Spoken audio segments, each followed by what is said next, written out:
जी दोस्तों, अस्सलामु अलैकुम। इस वक्त मैं मौजूद हूँ पाकिस्तान कम्युनिटी इत्तेहाद यूनान के ऑफिस में। मेरे साथ हैं पाकिस्तान कम्युनिटी के सदर जनाब जुवेद असलम आराई साहब। तो आज जो है ना, आपके लिए जो वीडियो मैं बना रहा हूँ उसमें 3 मेरे मौजू हैं।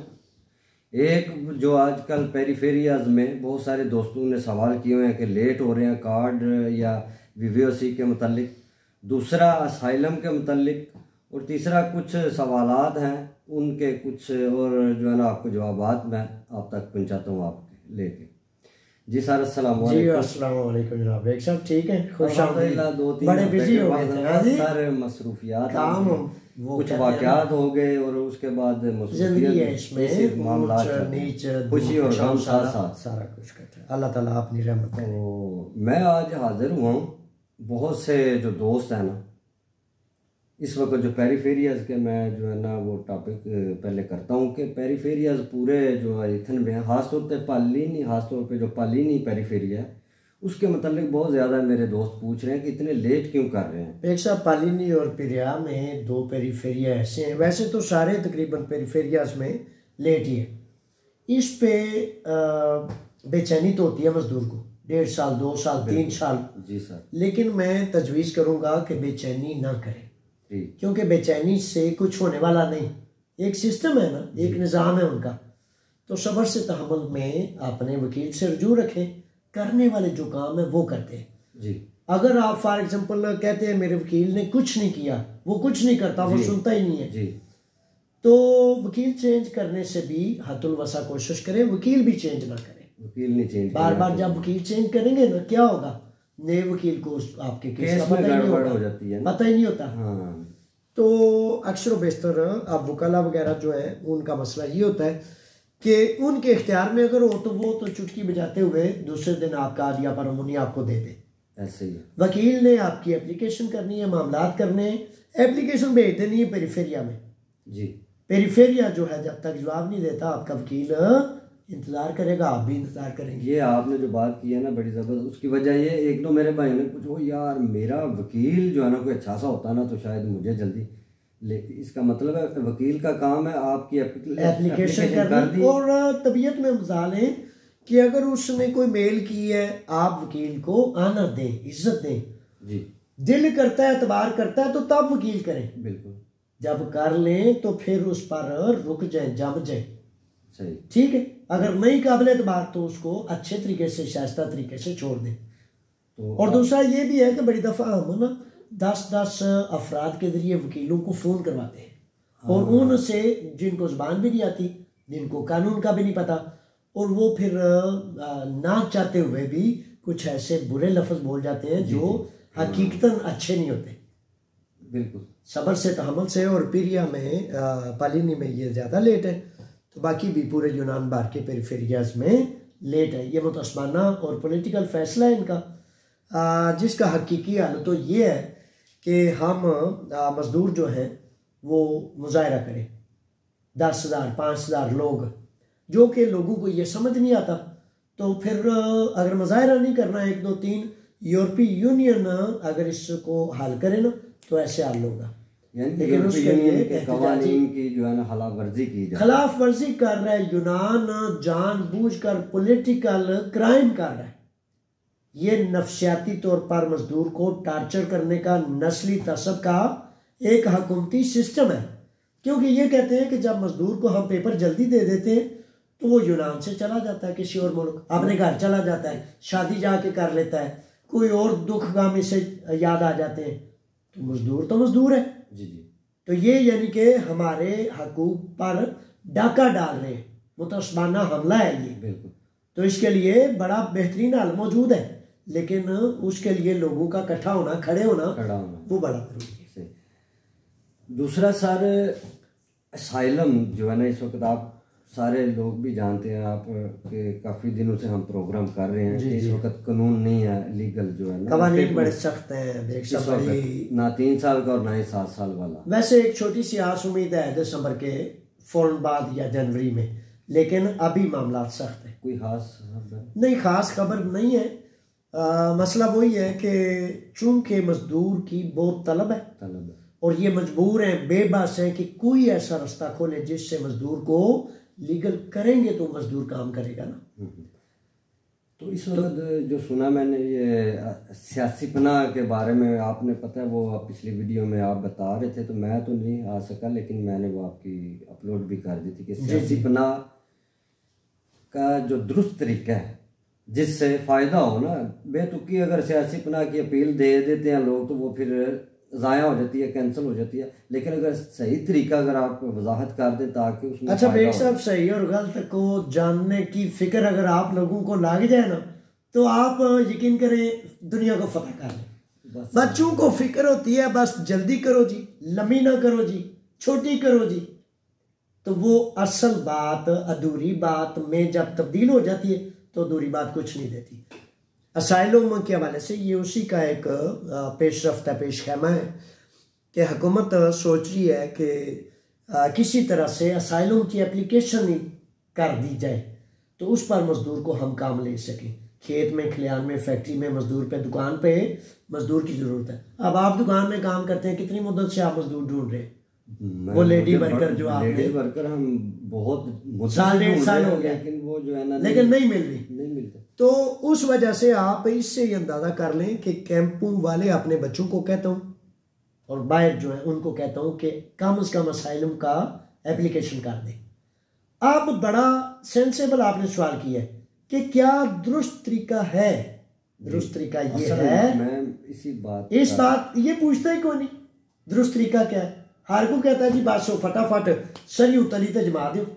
वो भाई हाथ पर हथेली पर सरसों नहीं उगती, वो जमीन में उगती है। क्योंकि ये मैं उस दिन प्रोग्राम सुन रहा था, क्योंकि मैं इस प्रोसेस से गुजर चुका हूँ। तो बेग साहब, हकीकत ये है कि असाइलम क्या होती है कि एक फर्द कहता है जी कि मेरी जान को खतरा है जी, तो उसने साबित करना है कि किस तरह खतरा है, भाई कहाँ से क्या खतरात थे। हम ऐसे ही बादशाहों की तरह चले जाते हैं जी। जब हमारा फॉर एग्जांपल आप बेसिक असाइलम के लिए टाइम अपॉइंटमेंट लेते हैं, जब टाइम तय हो जाता है आप जाते हैं, आपके पास एक सबूत नहीं होता तो आप क्या करने गए उधर? आपने तो केस को साबित करना है, तो आप मुझे बताएं कि कितने लोग कुछ लेके जाते हैं? बस यही मैं 5% भी नहीं पता, लोगों को वाकई नहीं पता। ज्यादा 2% भी तादाद नहीं है जो अपने प्रूफ लेके जाएं। तो मेरे बच्चों, छोटे और बड़े जितने भी हैं, एप्लीकेशन कैंपस से लेकर बाहर तक जो करने जाते हैं, बराए मेहरबानी अपनी एक फ़ाइल बनाएं। आप कहेंगे कि मेरे पास तो फाइल है ही नहीं, तो मैं आपको कहूँगा आपके पास सब कुछ है, लेकिन आपका दिल और दिमाग उधर जाता ही नहीं। फॉर एग्जांपल आप कहते हैं जी कि मैं जहाँ रहता था, असाइलम का सबसे बुनियादी सवाल ये है कि आपने अपना वतन क्यों छोड़ा, कौन सा हालात थे, क्या मजबूरी थी, क्यों आपने अपना मुल्क छोड़ा? तो आप कहते हैं जनाब मेरी ज़िंदगी को ख़तरा था या मेरी जान को ख़तरा के साथ सियासी अदल नहीं था। तो हुकूमत कहती है कि भाई अदल नहीं था, तो आप महकमों से रजू करते, क्या हुकूमत नहीं है, क्या प्राइम मिनिस्टर नहीं है, क्या एक निज़ाम नहीं है? तो आप कह सकते हैं सब कुछ मौजूद है, तो उसके बावजूद फिर आपको अदल क्यों नहीं मिला? तो ये चीज़ें आपको साबित करनी पड़ेंगी, बिल्कुल, क्योंकि गली में मोहल्ले में बदमाश है, हकीकतन बदमाश है जी। और आम बंदे का कोई जोर नहीं, ना उसके लिए अदल है, ना उसके लिए इंसाफ है, ना उसके लिए कानून है। रिश्वत देगा तो कातिल है, तो वो नाचेगा, भंगड़े डालेगा, मकतूल भी है, मजलूम भी है, तब भी। तो कम से कम जो कहानियाँ बनाते हैं, एक तो ये कहानियाँ ना बनाया करें वो ट्रांसजेंडर की, खुसरे की, दूसरे, ये मर्दों को जेब नहीं देती। जी जी बिल्कुल, हाँ जी। अब ये जो सिस्टम है ना कि एक बच्चा जा कह जाता है जी कि मैं वो ट्रांसजेंडर और वो दूसरी नस्ल, तीसरी नस्ल, ये मर्दों को जेब नहीं देता। आप अपनी सच्ची कहानी बताएं कि मैं जिस मोहल्ले में रहता था, मैंने लोगों की मदद की, मामनत की, बदमाशों ने मुझे रोका टोका, मामला किया, तो गैंग्स हैं, बदमाशों के नाम हैं।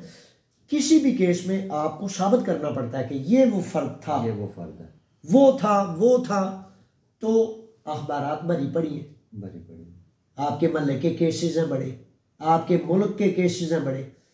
तो इस सिलसिले में जनाब कम से कम ऐसे कर लें कि आपने दफ्तर आ जाया करें, एक साहब से रब्ता कर लें जिनका ऐसे केस है। बड़ी तफसील है इसमें, जी जी, इसमें बड़ी लंबी तफसील है। अब बच्चे बात नहीं ना लंबी सुननी दोबारा करते। जी जी, यही बात है। तो अधूरी बात सुननी चाहते हो तो अधूरी बात ये है, मुकम्मल करनी है तो आपने दफ्तर तशरीफ ले आए, केस को बनाया करें। और ज़्यादा बेहतर ये है कि शुरू से ही अपने वकील को ज्वाइन किया करें और वकील के जरिए अपना केस मुकम्मल करें। एक पाई एक सेंट यहाँ कोई नहीं लेता, ना मुझे ज़रूरत है ना मैं लेता हूँ। तो फिर भी आप यानी कि अपनी बेहतरी के लिए नहीं चलते, ये है वो दुरुस्त तरीका के। अच्छा सर, सुजेशन देखें साइलम के मामले में जी, इस वक्त जो कानून है थोड़ा सा इस तरह का है कि अगर जिसकी कैंसिल होगी उसे डिपोर्ट किया जाएगा या असाइलम के चांसेस जिन हुकूमतों ने फॉर एग्जांपल पाकिस्तान या बांग्लादेश या मुख्तलिफ मुल्क जिन्होंने मुआहदा किया ना कि हमारे लोगों को आप वापस भेज दें, ये बात बिल्कुल भूलें ना। आपके लिए असाइलम बहुत मुश्किल है, आसान टारगेट नहीं है, ठीक है। अगर किसी का लेकिन इस वक्त आर्जी तौर पर 1-2 माह की सख्ती है। एन मुमकिन है दिसंबर के बाद जनवरी या दिसंबर में कुछ अपनी मजबूरी के तौर पर कुछ रास्ता बने। 2 नंबर ना करें, क्योंकि बेशुमार लोग जो हैं अब भी वो 2 नंबर बेवसियाँ ले रहे हैं। वो बेचारे ये समझते हैं कि भाई वेव्योशी ना लें तो क्या करें। भाई कल को अगर कोई कानून आ जाता है मेरे बच्चों, तो वो वेव्योशी आपको आपके हक से महरूम कर देगी, आपको लीगल नहीं होने देगी। ये बात ज़हन नशीन रखें। ये बहुत ही समझने वाली बात है। 35,000 लोग जो है पहले भी इसमें लटके हुए। आपने बहुत दफा उन लोगों को भी समझाया। एक साहब 10,000 मरतबा बताया और फिर लोग जुर्माने का इंतजार कर रहे थे। जी नया कानून तो नहीं आ गया, ये तो नहीं हो गया। एक ही रास्ता है, एक ही मामला, जिनका 2 नंबर वेव्योशियों के हवाले से 5 साल का बैन था या मामला थे, अदालत के अलावा कोई दूसरा रास्ता, कोई चारा नहीं। चे जाए कि उसमें साल या 1.5 साल या 1.25 साल लग जाता है, 6 माह में 8 माह में भी अदालतें क्लियर हुई हैं और वो खुश नसीब बच्चे उस मुसीबत से निकल के अपने रेगुलर रास्ते पे चले गए, पेपर भी ले लिए उन्होंने। जी ऐसे ये और कुछ लोग वो हैं जो अभी भी कह रहे हैं नवा कानून आया कोई। भाई मुझे 1-2 दोस्तों ने यही मैं पूछना था, ये भी सवाल था मेरा। भाई जो मौजूद है उस पे चले। 2 माह टाइम लिमिट होता है और 2-2 साल पहले फैसले आए हैं और आप शेरों ने उस पर अमलदारी नहीं की। तो इस तरह ना किया करें। यानी कि कोई ज्यादती करे ना तो बंदा शिकवा शिकायत करता है, तो जब आप खुद अपने से ज्यादती करते हैं तो किससे शिकवा करेंगे। अच्छा सर, इधर थोड़ा सा एक आखिरी मैं सवाल पूछ के तो फिर आगे चलते हैं। साइलम के मुतालिक आप क्या कहते हैं, जिनको पता है यकीन है कि वाकई मैं जो है ना मेरे साथ हादसा हुआ है या मैं मेरे पास मजबूत केस है, उसे साइलम अप्लाई करनी चाहिए। क्योंकि अंदेशा है कि वो कानून में सख्ती की वजह से असाइलम की एप्लीकेशन जब की जाती है तो एन मुमकिन है कि वो 25 दिन या 35 दिन या 1 माह के अंदर अंदर उन्होंने फैसले करने होते हैं। अगर फैसला आपके हक में नहीं आता तो आप फिर अंदर ही रहेंगे, अल्लाह ना करे। इसलिए असाइलम की तरफ से जाने की मैं तजवीज़ नहीं करता कि ज़रूर जाके असाइलम करें। हाँ, जो पहले से बांध हैं कैंपों में, पुलिस स्टेशन में, उनमें से एक भी बच्चा ना रहे जो असाइलम की एप्लीकेशन ना कर सका। वो ऑलरेडी तो पहले कैंप में तो इससे ज्यादा इसलिए वो लाजिमी करे। अच्छा, उनमें भी एक बच्चों में इबहाम होता है, वो जी अगर असाइलम करेंगे तो पता नहीं कितनी अरसा क्या होगा तो क्या नहीं। तो भाई असाइलम करेंगे या रिजेक्ट हो जाएगी या आपको मिल जाएगी, ये बहुत फायदेमंद। तो ऐसा ना किया करें। कानून के तहत जो आपकी फेवर निकलती है, जो आपका हक बनता है, उस पर जरूर अमलदारी किया। ये बड़ी बात हुई है ऐसा ही। ये मेरे अब ज़हन में आया, जो कैंपों में वो लाजमी करें। हजारों लोग हैं इस वक्त भी कैंपों में, तो ये उनके पास तो बेहतरीन जो है उनको हर एक को एप्लीकेशन जरूर करनी चाहिए। एन मुमकिन है कि बड़ी जल्दी उनके केसेस असाइलम को पता है ना, आपको वो टाइम देते हैं जी ठीक है आपका बाकी प्रोसेस बाहर होगा तो आप जाएं, क्योंकि इनको वर्कर की जरूरत है, अपनी मजबूरी है इनको, बिल्कुल, तो इसलिए जरूरी है। अच्छा सर, एक भाई ने मुझसे पूछा था कि जिनकी तीनों अदालतें क्लियर हो जाएं, हाँ, क्या उनको पेपर मिल जाएंगे? बेग साहब मिलेंगे, क्यों नहीं मिलेंगे। सही है। अच्छा, ये जो है ना, ये एक हाम हा का सवाल है और इबहाम है। इसमें वजह ये है कि इस सवाल की वजह, ये तो वैसे सवाल ही कोई नहीं, लेकिन वजह इसकी पता क्या है? वजह इसकी ये है कि उन लोगों को नहीं मिलेंगे पेपर जिन्होंने पेपर्स जमा ही नहीं कराए। फॉर एग्जांपल, आपने 3 साल के या 7 साल के पेपर्स जमा ही नहीं कराए जी, तो अगर आपका बैन टूट भी जाता है, अदालत उतर भी जाती है, तो कहाँ से पेपर मिलने हैं आपको? ये बिल्कुल एप्लीकेशन की ही नहीं बैन। अगर आपने एप्लीकेशन की है 3 साल की, वालेकुम सलाम जनाब, खुश आमदीद।